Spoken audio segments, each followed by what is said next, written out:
Hello everyone, welcome back to my YouTube channel, Homoeopath. Hope you all are doing well. So, as you all know, in this video we are going to see the diet and regiment, which is very important short note in the organ of medicine examination, particularly for the third year students. So, let's get started.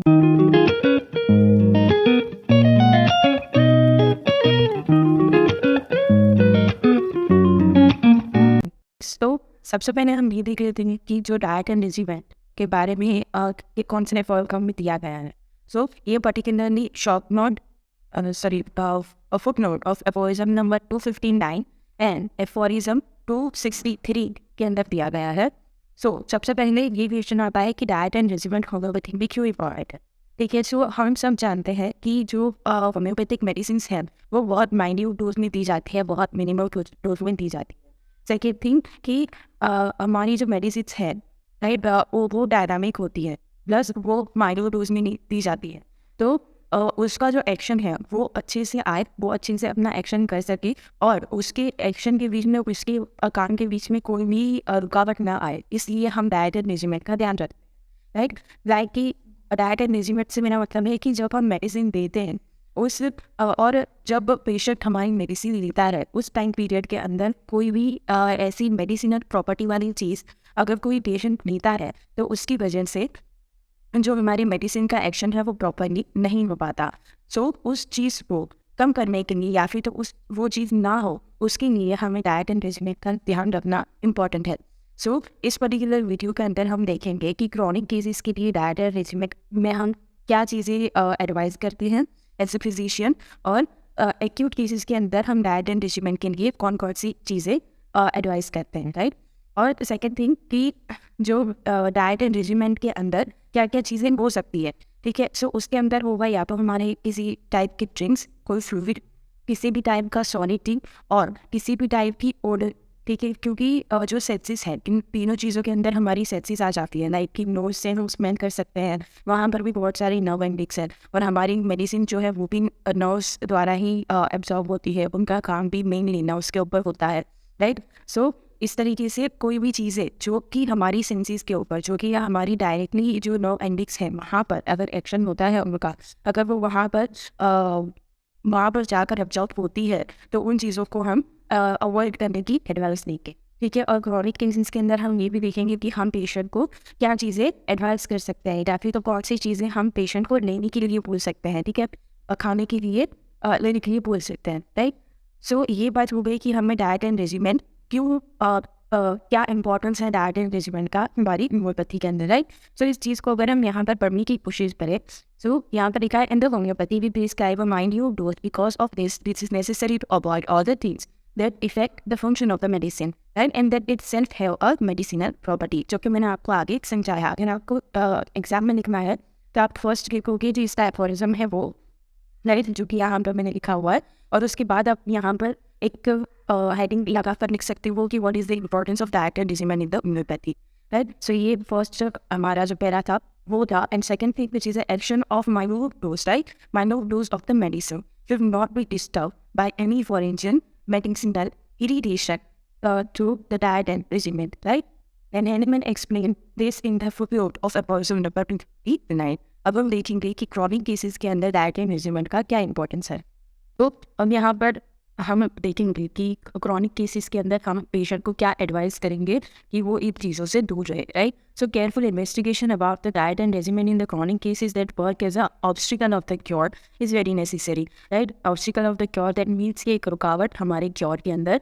Then second thing कि usually chronic disease is aggravated by some noxious agents. Right, so in noxious agents से मतलब है कि कोई भी ऐसी चीज़ जिसके अंदर की मेडिसिनल प्रॉपर्टी होती है और वो क्या करती है, वो एग्रावेट करती है हमारे सारे सिम्टम्स को.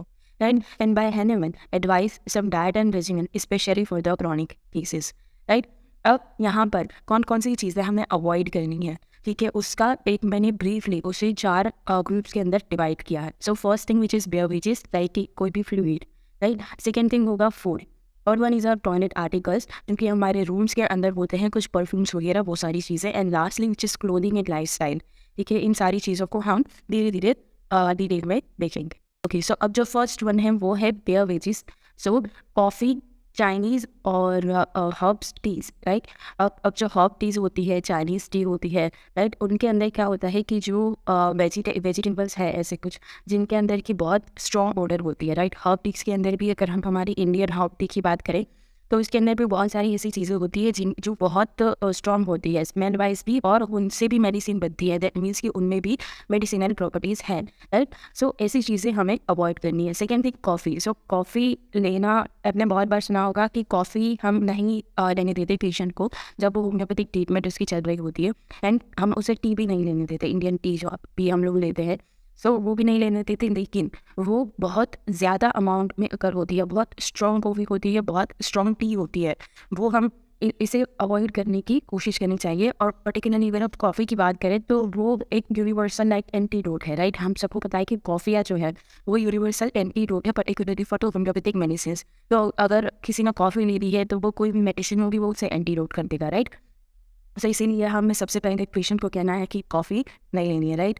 और टी भी लेनी हो तो लाइट टी, राइट, बहुत ज़्यादा स्ट्रॉन्ग टी हम नहीं ले सकते, right. Now second thing which is a beer prepared from the veggies that have a medicinal properties, right, and require meat from the medicinal spices, right। अब कोई भी चीज़ ऐसी है जिसके अंदर मेडिसिनल प्रॉपर्टी है, मेडिसिनल स्पाइसेस, राइट, कि जो आपने हमारी इंडियन फूड्स की बात करें, इंडियन फूड्स एंड इंडियन जो हमारी टीज़ होती है, हर्ब टीज़ होती है, राइट, जो मसाला चाय वगैरह जो होती है उसके अंदर बहुत सारे ऐसे लाइक लौंग है, सिनेमन है, बहुत सारी चीज़ें उनके अंदर बहुत स्ट्रॉन्ग स्मेल होती है। इवन दो हम विंटर्स के अंदर जिंजर भी डालते हैं, जिंजर टॉक्स पता है कि उससे हमारी सिंकोना बाग में से सारी मेडिसिन बनती है, जो अगर उसी चीज़ को हम ले लेंगे तो वो एक ऑप्सिकन की तरीके से वर्क करेगा, right. Then there is water and perfumes. ये सारी चीज़ें भी हमें अवॉइड करने के लिए कहना है पेशेंट। हर चीज़ें will be about the beverages or the liquids, right. अब बात आती है फूड की, एंड सो फूड में भी कोई भी ऐसा फूड जिसके अंदर कोई मेडिसिनल प्रॉपर्टी हो, राइट। सेकेंड थिंग आती है कि हाईली स्पाइसी फूड्स, ठीक है, वो स्पाइसी फूड या फिर तो स्पाइस केक्स एंड आइसिस, तो वो सारी चीज़ें भी बहुत ज़्यादा लाइक ऑब्स्टिकल्स क्यों करती है, इन द सेंस कि कोई भी ज़्यादा चीज़ें, राइट, कोई भी चीज़ ज़्यादा अमाउंट में होगी वो इफेक्ट करेगी मेडिसिन के फंक्शन के अंदर, राइट। देन सेकेंड पॉइंट है good medicinal veggies and also, right, dishes made from the herbs and dishes that have a roots and stalk of the plant, right. And lastly, like salads, onions, grilled cheese, meat, right. And lastly, है excessive amount of salt, sugar, and spirituous drinks, right. किसी भी चीज़ का excessive amount होगा तो वो हमें नहीं लेना है, right. नाउ बातें हैं टॉयलेट आर्टिकल्स के ऊपर। तो टॉयलेट आर्टिकल्स के अंदर क्या है कि दैट मीन्स की not related with the toilet, but that related with the room, right? Room के अंदर या फिर तो हमारा दो पीस है, हमारे परफ्यूम्स हैं, राइट, को भी ऐसी चीज़ें जो भी हम एक्सटर्नली हमारी बॉडी के ऊपर लगाते हैं या फिर तो एक्सटर्नली वो हमारी बॉडी के ऊपर इफेक्ट करती है, हमारे आसपास ऐसी वो चीज़ है, राइट। तो उसके अंदर पहली चीज़ आएगी strong scented flower is the room, right. अब कोई भी ऐसा फ्लावर है जिसकी स्मेल बहुत ज़्यादा है, राइट, सो उसकी वजह से वो भी हम नहीं रख सकते, particularly for the chronic cases, right. Acute cases के लिए बात कुछ अलग हो जाती है, बिकॉज ये क्रॉनिक केसेस के अंदर बहुत लंबे टाइम तक पेशेंट की जो ट्रीटमेंट है वो चलती रहती है और उसके अंदर हमें बहुत माइनिंग डोज से शुरू करना पड़ता है, राइट। सो इसीलिए जो क्रॉनिक केसेस है उसके अंदर ये सारी चीज़ें हमें डिटेल में देखनी है, राइट। हम एक्यूट केस के अंदर भी आगे देखेंगे कि हमें क्या क्या चीज़ें अवॉइड करनी है। देख now second thing which is the tooth powders and essences. अब टूथ पाउडर्स भी हम पर्टिकुलरली इंडिया में देखने जाए तो हमारे प्रोडक्ट के अंदर सब कुछ है, लाइक सॉल्ट है, पता नहीं क्या क्या होता है, नो, और लाइक कि पूरा भी खली बना देते हैं। तो इस तरीके से ऐसे टूथ पाउडर्स और पर्टिकुलरली जो पाउडर जो आयुर्वेदिक पाउडर्स वगैरह होते हैं वो लेने के लिए हमें अवॉइड करना है। Second thing odorous water and the perfumes, right. And now moving to the clothing and the move of life. So इसमें फर्स्ट चीज़ आती है which is a wooden clothing just next to skin, okay. Wooden clothing से मतलब क्या है कि कोई ऐसा लाइक कपड़ा जिसके अंदर की वुडन का यूज़ किया गया है या फिर तो वूल का यूज़ किया गया है या फिर तो कोई भी ऐसी चीज़ जो कि प्लांट से मिलती है, राइट। सो वो सारी चीज़ें अवॉइड करनी है। Heating rooms, so much heating room जिसके अंदर की जो रूट हीटर्स होते हैं लोगों के पास, सो वो भी हमें अवॉइड करना है, राइट। ये इसका एक ये भी लॉजिक हो सकता है लाइक कि अगर रूम हीटिंग है 10 उसकी जो डोर्स है जो उसके विंडोज़ है वो बंद होंगे, राइट। सो उस वो सारी बंद चीज़ों की वजह से जो बाहर की हवा है, राइट, जो ओपन एयर है वो ह्यूमन पाएगी पेशेंट को, और उसकी वजह से भी बहुत सारी चीज़ें हो सकती है, right. Then sedentary life in the close apartments, right, close apartments के अंदर और प्लस सेडेंटरी लाइफ है पेशेंट की, राइट, एंड टू मच और too less basic exercises. Now, prolongated talking, too much sleep in the afternoon, right? Particularly in the afternoon, and sitting up long at the night. Like कि night में बहुत ज़्यादा देर तक जागना, और ये सारी चीज़ें आ जाती है सेडेंटरी लाइफ के अंदर, राइट.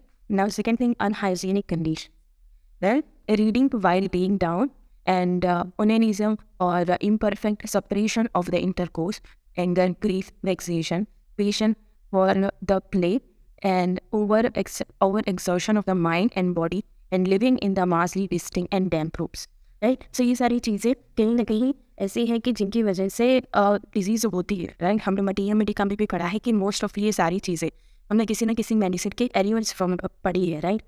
सो इसीलिए इन सारी चीज़ों को अवॉइड करना इज़ वेरी नेसेसरी. अब हम देखेंगे कि क्रॉनिक केसेस के अंदर हम कौन सी चीज़ों को एडवाइस कर सकते हैं, कौन सी चीज़ें लेने के लिए हम पेशेंट को बोल सकते हैं, राइट. नाउ अब आते हैं things to be recommended, right, जो कि हम रिकमेंड करेंगे पेशेंट को कि ले सकते हो, या फिर तो आप ऐसी ऐसी चीज़ें करोगे तो आपका जो केस है या फिर तो आपकी जो हेल्थ है वो जल्दी से ठीक हो जाएगी, right. So first thing, remove the above mention things, जो कि हमने आगे सारे पढ़े हैं, उन सारी चीज़ों को रिमूव कर दो या फिर उन सारी चीज़ों को मत लो अपने फूड के अंदर, डाइट के अंदर, राइट. सेकेंड थिंग आता है, encourage that the patient to live healthy and moral good and intellectual life, right, and exercise करने को बोलना है, right, and well ventilated rooms में रहने के लिए बोलना है, and depending upon the nature of the disease advise patient for the good healthy and nutritional food and drinks, right. So ये सारी चीज़ें हुई about the advice, right, advice to be recommended. Okay, now second thing which is in the acute cases, right. Acute cases के अंदर कौन सी चीज़ों को हमें अवॉइड करना है और कौन सी चीज़ों को हमें लेना है, उन दोनों को मैंने एक ही जगह पर लिखा हुआ है. सो उसे भी हम 3 पार्ट्स के अंदर डिवाइड करते हैं, like food and drinks, and temperature and clothing, and lastly the mind. Mind यहाँ पर एक अलग से चीज़ आई है rather than जो कि चीज़ हमारी क्रॉनिक केस के अंदर नहीं थी, राइट. अब आते हैं हम पहली चीज़ फूड एंड ड्रिंक्स के अंदर. So in on the acute cases except mental arrangement are made advice to fulfil patient's desire for the food and drinks, right. अब एक्यूट केसेस के अंदर क्या होता है कि हम हाई डोज भी दे सकते हैं. सेकेंड थिंग कि जो एक्यूट केसेस होते हैं वो पर्टिकुलरली हमारे माइंड के ऊपर एक्शन करते हैं, हमारी नर्व्स के तक ही उनका एक्शन होता है, राइट. लाइक कि कोई बहुत ज़्यादा पैथोलॉजिकल चेंजेस नहीं आ जाते उनके अंदर, फंक्शनल चेंजेस ही होते हैं मोस्ट ऑफ, राइट. सो उसके अंदर हमें क्या करना है कि मेंटल डिरेंजमेंट के अलावा वाले कोई भी ऐसा केस है जिसके अंदर कि मेंटल सिम्टम्स नहीं है, राइट, साइकोलॉजिकल केसेस के अलावा दूसरे सारे केसेस के अंदर हमें पेशेंट का जो डिज़ायर है for the food and drinks उसे पूरा करना है, हमें उसके ऊपर ज़्यादा पाबंदियाँ नहीं लगानी, right.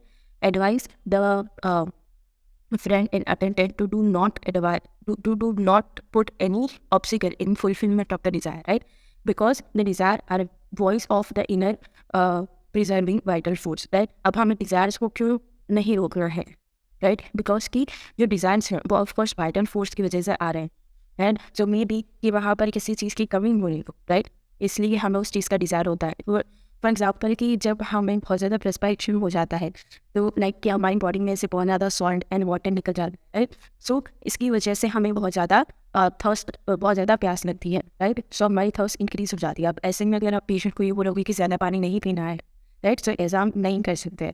And do not take anything that have a medicinal property in it, ये चीज़ तो हर जगह आएगी, right. And because it can be work as a obstacle and fulfil desire only in the moderate limits, and this slight hindrance causes contrary power of the homeopathic suited medicine. Second thing, vital force set free by the homeopathic medicine, right. So ऐसी चीज़ें करने से like कि उसका desire है या फिर तो उसकी कोई भी उसे किसी पेशेंट को किसी चीज़ का डिज़ायर है, उसे कोई चीज़ चाहिए, राइट.